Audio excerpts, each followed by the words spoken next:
Hi guys, welcome to Road to the Big Time, a show all about athletes' pathways to becoming a professional. Today I'm sitting down with a superstar. Today I've got a fifth-year AFL player. He's played a total of 44 AFL games between Colton and his current club, the Suns. I've got Nick Holman here. How are you, Nick? I'm good, thanks, Ryan. Thanks for having me, mate. How we like to start all our Road to the Big Time episodes, I'll just get you to give just a brief outline on your pathway to the AFL up the ranks. Yep, I played junior football in my hometown in Kyabram. I started there doing Auskick, and then went through to under 12s, under 12s to under 16s, and then I played rep footy in the TSC Cup over there, which is the Murray Bushrangers. So I played with them from about 15 till roughly about my draft year. So and then in my draft year, I was fortunate enough to play for Vic Country, and we played in that tournament. And I also played with Kyabram back at home that year. So it was kind of a busy junior career for me. Played a lot of different teams, and yeah, that's how I got into the AFL. Cool. Well, were there any little extras you were doing at a young age to try and give yourself an extra edge over your competitors? I've got two brothers, so we spent a lot of time in the backyard kicking the footy. We were pretty fortunate to have a little bit of land back home, so we had the goalpost set up. Dad set the goalpost up, and we used to have some shots at those. So I think that's what's made me so competitive these days. I think always competing, trying to win against my brothers, not even just at footy, but just in life in general, in wrestles and all sorts of different stuff we were doing. So I think that's helped me out. Sure. Or is there anything you kind of wish you did as a junior that would have helped you now that you're playing AFL? Yeah, I wish I kicked on my right foot more. I'm a left footer, and I don't really have much of a right foot. I can probably use it just to get me out of trouble, but a lot of people these days can kick both feet. It's a good skill to have. So if I could pick one thing that I could have done better when I was younger, that'd be kick on both sides. Okay, yeah. Or what would you say is your favorite or kind of most successful training aid or piece of equipment apart from a footy? Yeah, that's a good question. I did a lot of weights when I was probably 16 to 18. I think that helped me a little bit to mature. I was kind of skinny, so definitely a few of the weights. But nowadays, probably a reformer, so Pilates reformer, which is good for strengthening hips and your core, so you can stand in tackles and stuff like that. I think that's really important. Yeah. Well, I've heard a lot of different things about like weights and stuff when you're younger, like stunning your growth and stuff. Do you have any thoughts about that? Yeah, well, yeah, I don't know too much. I'm not really an expert, but I wasn't doing real heavy weights, but it was just like a few little bits and pieces that I was learning. Yeah, I wasn't doing anything silly, so don't go out there and hurt yourself. But um, yeah, I just found that was good, helped me get a little bit of strength and feel a little bit stronger. Okay, yeah.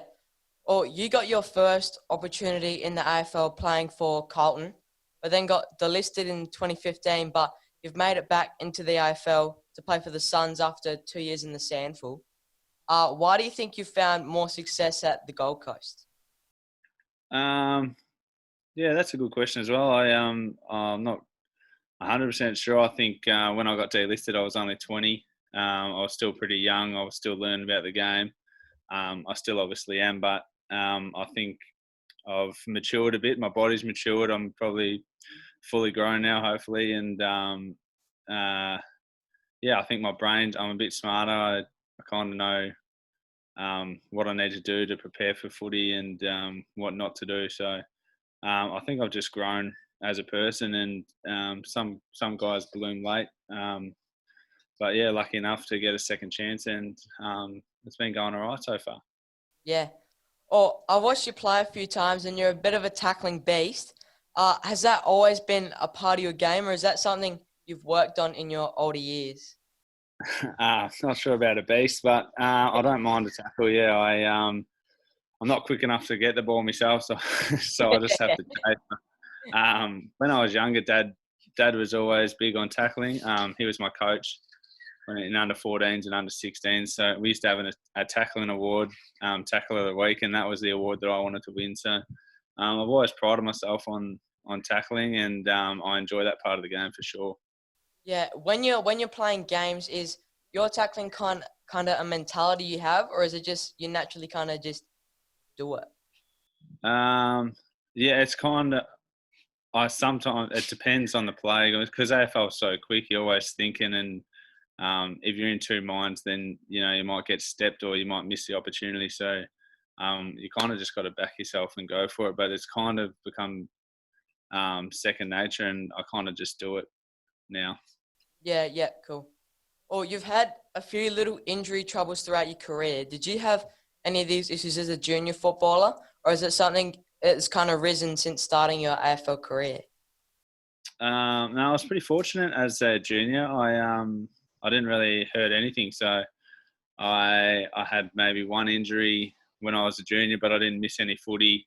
Um, so I've been pretty lucky up until I hurt my back last year. So touch wood, that's the last injury for a while, and get back out playing. Yeah, well, this last question I'm going to ask you, it could be a tough one. I'm not sure, but if you could give one kind of piece of advice to like either yourself as a young junior footballer or any just young junior footballer that you've kind of learned, what would that be? Yeah, probably just believe in yourself. When I got delisted and I was a bit down on myself, I wasn't sure that I was good enough. But once I got a bit more confident playing at Centrals and I was playing pretty good footy, I started to believe in myself a bit more. So, and then once you start to believe in yourself, then you start doing things that surprise you. And I think that's a big one. Just keep believing. And if you're working hard enough, then good things will come. Cool. Well, all right, mate. It's been a pleasure to chat to you today, but that's all the questions I've got. You've given some great advice to us today, and I hope you have a great season this year. Awesome. Thanks for having me, Ryan. I really appreciate it, mate. Good to see you. Awesome. Well, I've got plenty more questions to ask, so stay tuned for our next guest. This has been Road to the Big Time.